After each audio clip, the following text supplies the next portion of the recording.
Hi, I'm Tam, And I'm Bobby. and welcome to our adventures.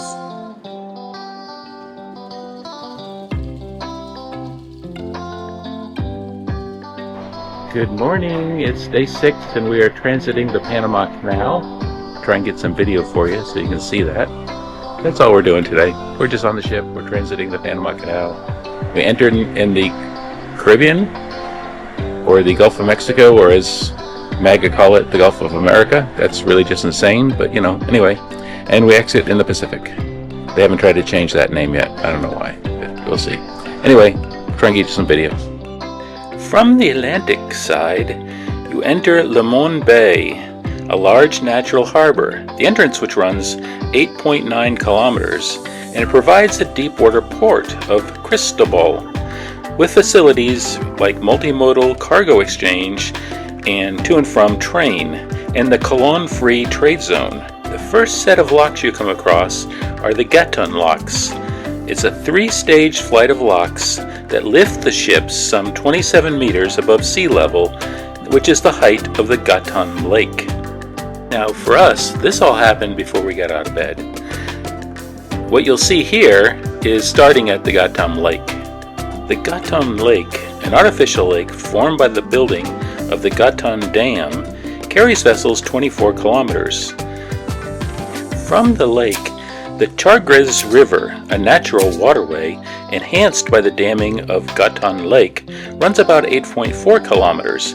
Here, the upper Chagres River feeds the high-level canal stretch, or the Calbra Cut, for another 12.5 kilometers. Having passed the Continental Divide and the Centennial Bridge, we enter the Pedro Miguel Lock, which descends us 9.4 meters. From here we enter the Miraflores Lake, and then, next, we enter the Miraflores Lock.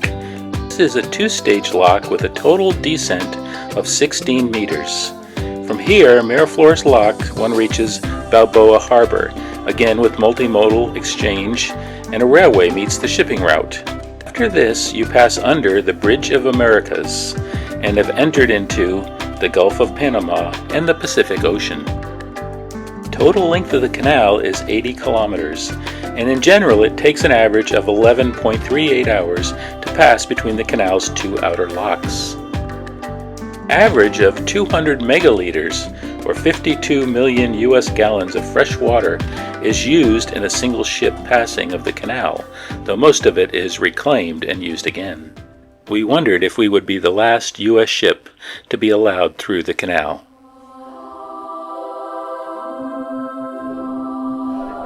Good morning, it's day 6 and we are off the coast of Colombia right now, but we're heading towards Ecuador.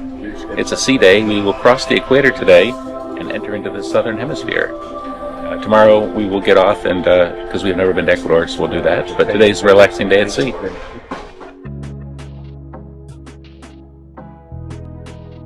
Good morning, it's day 8 and we are in Ecuador. Manta, I think, is Manta's the town in Ecuador. We're just south of the equator. Yay, we're back in the southern hemisphere, and we're going to get off because we've never been to Ecuador and just see what's here. That's our plan today. We're off the ship in Ecuador. There's a shuttle bus to take us out of the port.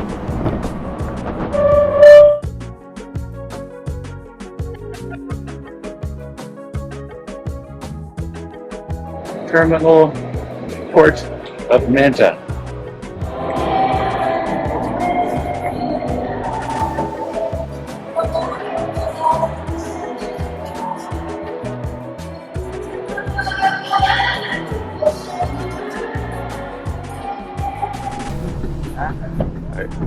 We've seen Ecuador, or enough of it. Not really.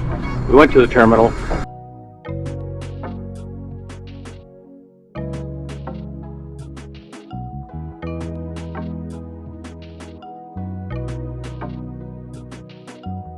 So while we were in Ecuador, the swell was getting stronger and stronger. Matter of fact, we were getting on the ship and the whole dock moved, and it's a fixed dock. So the captain made an emergency move from being docked out to the tender location, which stranded about 750 passengers and crew on to Ecuador. Everyone was able to get back via tender boats. In the end, all was good. Good morning, it's day 9, and it's sea day today as we head from Ecuador towards Peru. After the excitement of yesterday, we're just having a rest day today and enjoying the sea day.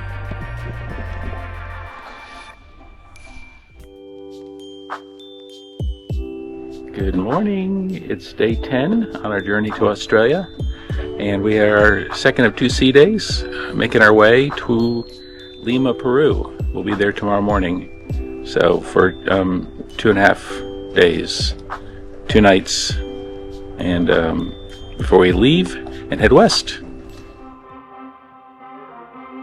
Good morning, it is day 11, and we are in Lima, Peru. We're really in Calo, Peru, which is the little industrial port just outside of Lima. We're not getting off today, but tomorrow we're going to do a shore excursion that was gifted to us by our friend Peter at Every Place Travel Agency. So that was awesome, and we're looking forward to that. But we're going to spend a kind of relaxing day on the ship today. We are docked. It's Tuesday. We docked this morning, and we don't leave until Thursday afternoon. So we've got 2.5 days here. All right, we're off the ship in Lima, Canal port. We're just going to go check out the markets today because we have a shore excursion tomorrow. We just went to the markets. We've got this lovely little, what do you call this? It's sort of a pashmina. Kind of a pashmina with this little llama pin in the center of it. All these little shops that are set up right outside the ship. Figured we'd check it out today because we have a shore excursion tomorrow.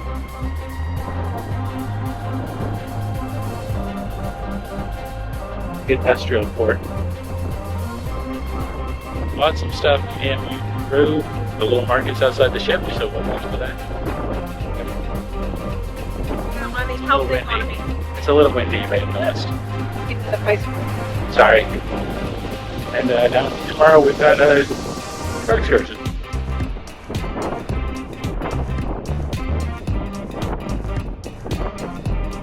They've got the roof open for the solarium pool today. Or whatever they call it, Leo. Just got a Lego deck pool.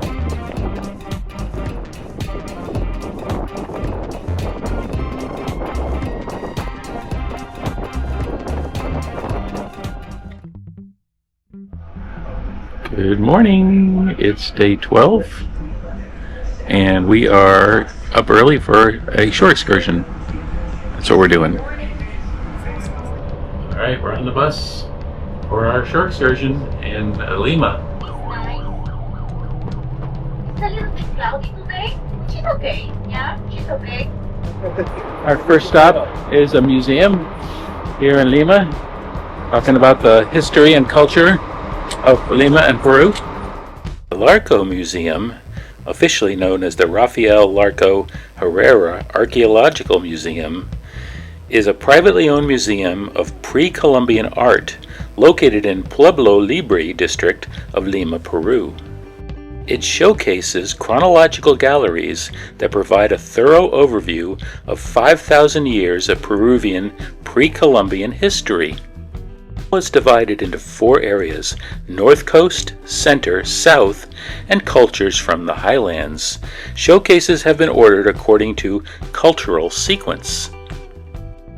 It is well known for its gallery of pre-Columbian erotic pottery. An administrative center of the Ishman culture. The Ishman culture was...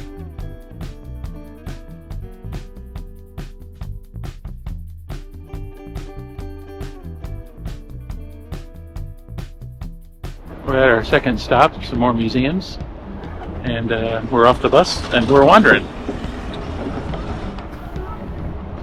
The main front. But yes, it's here where is the office of the current president of Peru. Current president of Peru, Mrs. Dina Boluarte. That's why the tank, that's why now the police. Sometimes if there is a protest, they close all the entrances. Casa Fernandini is a historic residence located in the historic center of Lima, Peru. It was built in 1913, and it was designed by Claude Schout in an eclectic style. Concrete and brick were used in its structure. Its distribution is structured around a large room covered by an iron and glass lamppost. Stylistically, it is an eclectic style building that mixes Rococo art and Nouveau elements. The first style is expressed in roqueries and fretwork, and Art Nouveau in the design of the wooden carpentry and in the bars of the railings, windows, and doors, as well as in the stained glass windows and street lights. The building is currently a house museum where cultural activities take place regularly. The concert is going to start at 3 p.m. It's going to be finished at midnight with the fireworks. So yes, that's the anniversary of Lima's foundation by the Spaniards. 1535. January 18, 1535. It's here where Pizarro founded the city. It's here where he lived in that building, which is... Now we're at lunch, which is a buffet style Peruvian lunch at the Hilton Garden Inn. It'll be good.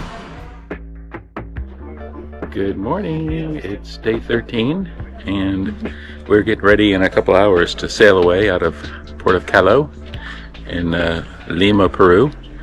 And then for the rest of today and the 4 next days, we're heading west across the Pacific Ocean with our next destination, hopefully, fingers crossed, Easter Island. It's a tender port, so we've got 2 days there supposedly, so hopefully we find a window where we can get off and get on to Easter Island. Anyway, that's the plan today.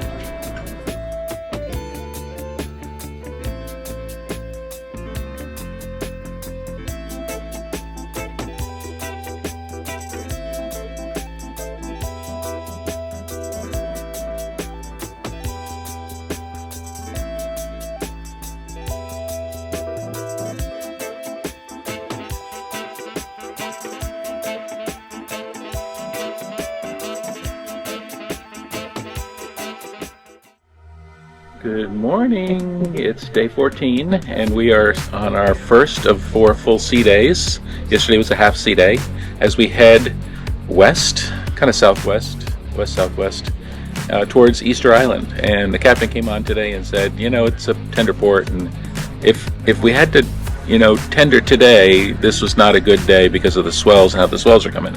I'll show you what the waves look like, but I'll tell you soon. So he says that's not a good day.